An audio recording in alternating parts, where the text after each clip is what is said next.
ನಮಸ್ಕಾರ. ಎಲ್ಲ ಬಂಧುಗಳಿಗೆ ವಂದನೆ. ಸುಮಾರು 5 ವರ್ಷಗಳ ಮುನ್ನ, ಅಂದರೆ 2014ರಲ್ಲಿ ಇದೇ ರೀತಿಯಲ್ಲಿ ನಮ್ಮ ನಾಡಿನ ಜನತೆಯನ್ನು ಉದ್ದೇಶಿಸಿ ಅಭ್ಯರ್ಥನೆಯನ್ನು ನಾನು ಮಾಡಿದ್ದೆ. ನಮ್ಮ ಪ್ರಧಾನಮಂತ್ರಿ ನರೇಂದ್ರ ಮೋದಿಯವರಿಗೆ ನೀವೆಲ್ಲರೂ ಮತ ಚಲಾಯಿಸಬೇಕೆಂದು. ಆಗ ಅವರಿನ್ನೂ ಪ್ರಧಾನಮಂತ್ರಿಯಾಗಿರಲಿಲ್ಲ. ಈ 5 ವರ್ಷಗಳಲ್ಲಿ ಅವರು ಪ್ರಧಾನಮಂತ್ರಿಯ ಪದವಿಯನ್ನು ಅಲಂಕರಿಸಿ ಮಾಡಿದ ಸಾಧನೆ, ತಂದುಕೊಟ್ಟ ಗರಿಮೆ, ಗೌರವ, ಮಾನ್ಯತೆ, ಸುಭದ್ರತೆ, ಸಂಪತ್ತಿ, ಸಮೃದ್ಧಿ ಏನೆಂಬುದು ಸಾಮಾನ್ಯ ಎಲ್ಲ ಸಂವೇದನಶೀಲರಾದ ನಾಗರಿಕರಿಗೂ ಗೊತ್ತೇ ಇರತಕ್ಕಂಥದ್ದು. ನರೇಂದ್ರ ಮೋದಿಯವರು ಆ ಸ್ಥಾನಕ್ಕೆ ಬಂದ ಬಳಿಕ ಅದರ ಗೌರವ, ಅದರ ಬಾಧ್ಯತೆ, ಅದರ ಅರ್ಥವಂತಿಕೆ ಹೆಚ್ಚಾಯಿತು. ಯಾವುದೇ ಒಂದು ದಿವಸ ವಿರಾಮ ಸ್ವೀಕರಿಸದೆ, ಯಾವುದೇ ಒಂದು ವಿಶ್ರಾಂತಿ, ಪ್ರವಾಸ, ಹಾಲಿಡೇ, ಔಟಿಂಗ್ ಇತ್ಯಾದಿಗಳನ್ನು ಮಾಡದೆ ವ್ರತನಿಷ್ಠೆಯಿಂದ ರಾಜರ್ಷಿಯಂತೆ ಕೆಲಸ ಮಾಡ್ತಾ ಬಂದಿರುವುದು ಎಂಥವರಿಗೂ ಕೂಡ ಗೊತ್ತಾಗುವ ಸತ್ಯವೇ ಆಗಿದೆ. ಅದಲ್ಲದೆ ವ್ಯಕ್ತಿಗತವಾಗಿ ಅವರ ಒಂದು ಮೌಲ್ಯ ಪ್ರಜ್ಞೆ, ಸಂಘಟನಾ ಶಕ್ತಿ ಮತ್ತು ದಕ್ಷತೆ, ಸಾಮರ್ಥ್ಯ ಇವುಗಳು ಇರುವುದಲ್ಲದೆ ಪೂರ್ಣವಾಗಿ ಪ್ರಭುತ್ವದ ಮಟ್ಟದಲ್ಲಿ, ಕೇಂದ್ರ ಸರ್ಕಾರದ ಮಟ್ಟದಲ್ಲಿ ನೋಡಿದರೆ ಬಹುಮುಖವಾದ ಬೆಳವಣಿಗೆ ಆಗಿದೆ.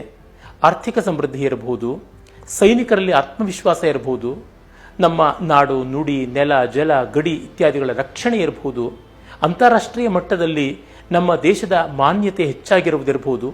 ಎಂತೆಂಥ ವಿರೋಧದ ಬಣಗಳಿರತಕ್ಕಂಥ ದೇಶಗಳು ನಮ್ಮ ದೇಶದ ಬಗ್ಗೆ ಅಭಿಮಾನ, ಗೌರವ, ಸ್ನೇಹ, ಸಹಾಯಕ್ಕೆ ಮುಂದೆ ಬರುವಂಥ ಸಂಗತಿಗಳು ನಡೆದಿರುವುದನ್ನು ಕಾಣಬಹುದು. ಜೊತೆಗೆ ಭಾರತೀಯ ಸಂಸ್ಕೃತಿ, ಇಲ್ಲಿಯ ಪರಂಪರೆ, ಇಲ್ಲಿಯ ಮೌಲ್ಯ ಮಹತ್ವಗಳು ಎಷ್ಟು ದೊಡ್ಡ ಗೌರವವನ್ನು ಪಡೆದಿವೆ, ಜನರ ಆಕರ್ಷಣೆಯನ್ನು, ಆರಾಧನೆಯನ್ನು ಹೇಗೆ ಪಡೆದಿವೆ ಅಂತ ನೋಡಿದರೆ 5 ವರ್ಷಗಳಲ್ಲಿ ಗಣನೀಯವಾಗಿ ಎಂಥವರಿಗೂ ಗೋಚರವಾಗುವಂತೆ ಬೆಳವಣಿಗೆ ಸಾಗಿದೆ.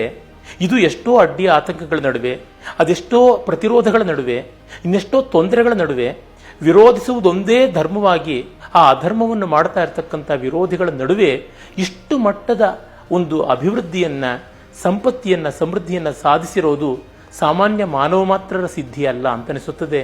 ಈ ಎಲ್ಲ ಕಾರಣದಿಂದ ನಮ್ಮ ದೇಶಕ್ಕೆ ಇನ್ನೂ ಉತ್ತಮೋತ್ತಮವಾದ ಭವಿಷ್ಯ ಬೇಕು ಅಂದರೆ ನರೇಂದ್ರ ಮೋದಿಯವರು ಮತ್ತೊಮ್ಮೆ, ಇನ್ನೊಮ್ಮೆ, ಮಗದೊಮ್ಮೆ ಪ್ರಧಾನಮಂತ್ರಿಗಳಾಗಿ ನಮ್ಮ ದೇಶವನ್ನು ಮುನ್ನಡೆಸಬೇಕು.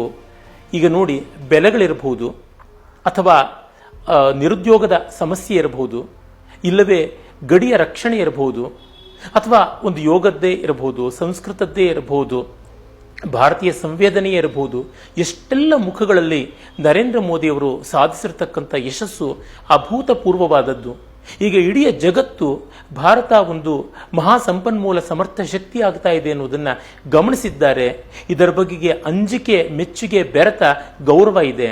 ಇದು ಇನ್ಯಾರಿಂದಲೂ ಇವರಿಗೆ ಸಾಧಿತವಾಗಿಲ್ಲ. ಈ ಕಾರಣದಿಂದ ಅವರಿಗೆ ಮತ್ತಷ್ಟು ಇನ್ನಷ್ಟು ಮುಕ್ತವಾದ ಒಂದು ಬೆಳವಣಿಗೆಗೆ ಅವಕಾಶ ಕೊಡಬೇಕು.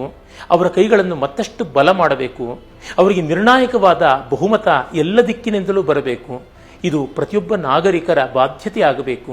ಇದಲ್ಲದೆ ನಮ್ಮ ದೇಶಕ್ಕೆ ಭವಿಷ್ಯವಿಲ್ಲ. ಇಂದು ನಾವು ಮನಸ್ಸು ಮಾಡಲಿಲ್ಲ ಅಂದರೆ, ಇಂದು ಮೈ ಮರೆತರೆ, ಇಂದು ಕರ್ತವ್ಯ ಚ್ಯುತರಾದರೆ ನಮ್ಮ ಭವಿಷ್ಯ, ನಮ್ಮ ಜನತೆ, ನಮ್ಮ ಪರಂಪರೆ ನಮ್ಮನ್ನು ಎಂದೆಂದೂ ಕ್ಷಮಿಸೋದಿಲ್ಲ. ಈ ಕಾರಣದಿಂದ ದಯಮಾಡಿ ತಾವೆಲ್ಲ ಈ ಮೌಲ್ಯದ ಸಾಕಾರವಾದಂಥ ನರೇಂದ್ರ ಮೋದಿ ಅವರಿಗೆ ತಾವು ತಮ್ಮ ಬೆಂಬಲವನ್ನು ಕೊಡಬೇಕು ಅಂತ ಮನಸಾ ಕೇಳ್ತಾ ಇದ್ದೀನಿ, ವಚಸಾ ಕೇಳ್ತಾ ಇದ್ದೀನಿ. ಧನ್ಯವಾದ, ನಮಸ್ಕಾರ. ಮರೆಯಬೇಡಿ, ಮತವನ್ನು ಚಲಾಯಿಸದೇ ಇರಬೇಡಿ. ಸಮರ್ಥರಾದ, ಸಾರ್ಥಕರಾದ ವ್ಯಕ್ತಿಗಳಿಗೆ ಕೊಡಿ. ಅದು ಬಹಳ ಮುಖ್ಯ. ರಾಷ್ಟ್ರ ಎಲ್ಲಕ್ಕಿಂತ ಮುಖ್ಯ, ದೇಶಾಭಿವೃದ್ಧಿ ಎಲ್ಲಕ್ಕಿಂತ ದೊಡ್ಡದು. ಧನ್ಯವಾದ, ನಮಸ್ಕಾರ.